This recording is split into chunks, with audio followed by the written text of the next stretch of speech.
All right, hey, well, it's Saturday again, December 12th. Wasting all my time in Chicago in this room watching fights and putting out videos because some of yous uh, say, hey, anybody can predict the Vitali fight, anybody can do that. Why don't you, you know, predict a tougher fight? Why don't you predict one that not everybody, you got to take a risk at or something like that? I don't know.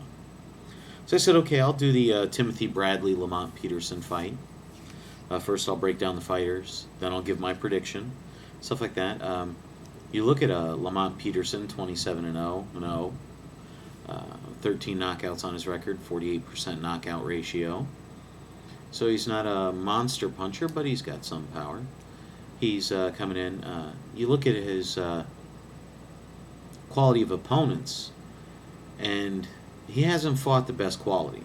When you start looking at an Antonio Mesquita or Mosquito, however you want to say it, at 34-0, he had even worse quality opponents than Lamont Peterson has.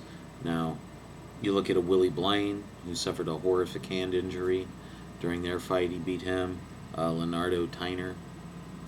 I mean, you start getting into these things, and I believe this is a big step up for Peterson. I don't think this is I mean, he's going from fighting average to fighting really good fighter.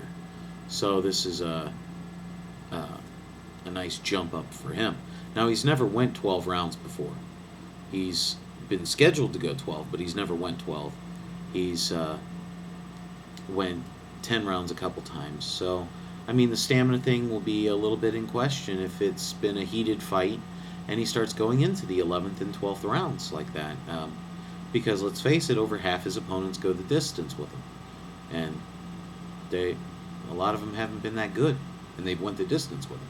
So, recently he's been trying to add more power, knocking guys out, but,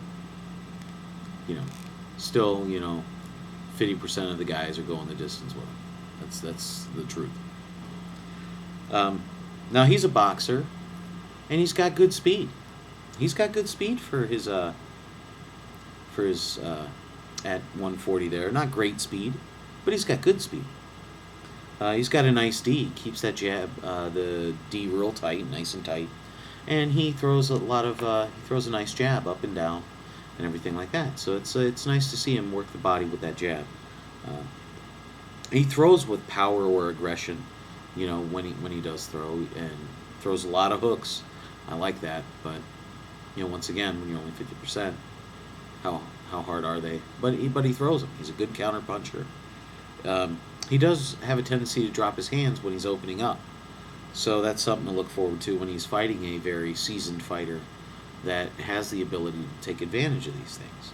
A good counterpuncher and things like that. He's a good counterpuncher himself, and he can throw all the punches. And he works well inside. So I think the one thing that he has going against him is his quality of opposition. But, I mean, we've seen in other fights, with like an Andre Ward, who hadn't really fought a whole lot of people, and then he comes up and smacks Miranda around, and then he beat the snot out of Kessler. So, quality of opposition and the ability of fighters and stuff. I don't know. If anybody can get Lamont Peterson to quit grunting every time he throws a punch, I would like that a lot. Okay, switching over to Timothy Bradley, who's 24-0 with 11 knockouts.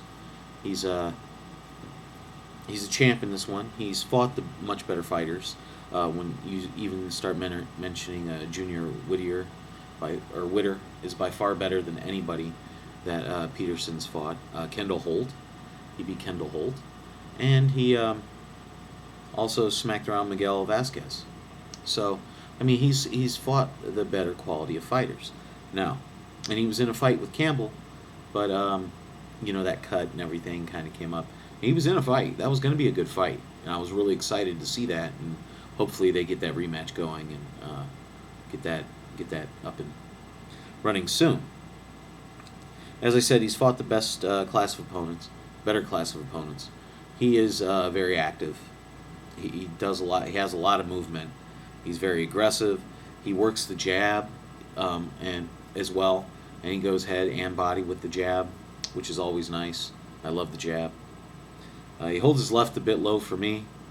Of course, you guys know if somebody's not duct taping their hands to their head, I don't like it. But he does a lot of head movement and stuff like that to make people miss. He's a good timing. He's good with timing and counterpunching and counterpunching your counterpunch. See what I mean? That's that timing thing I'm trying to talk about. His D is only average. Like I said, it holds his hands a little too low. He's got a good chin, and he needs that if his D's not above average. He's more aggressive than Peterson is. He likes to work on the inside as well. He throws his combos. He works the body. Not great. He's not like a vicious body attacker kind of guy. And once again, he has that really good timing. So when you go over all these things with the fighter, and he's been 12 rounds multiple times, so he can go the distance, proven he can go the distance, and win fights going the distance. He was a big underdog against Witter. Pulled that out. I think it was 4-1 underdog. Pulled that out good. Knocked Witter down. So they both have power to an extent. They're not completely, it's not void. But I don't think this fight goes that route. I don't think anybody's getting knocked out in this fight. I do see Peterson's lack of fighting quality, high quality opponents coming into effect in this fight. I see him getting a little confused, maybe even a little flustered against a seasoned guy like Bradley, and that causing him problems. I see Bradley winning this fight. I see it as a decision. It'll be close because Peterson will pose some problems. He's not a bum himself. He just hasn't fought the top quality competition. I don't see Peterson having that it factor that's gonna confuse Bradley.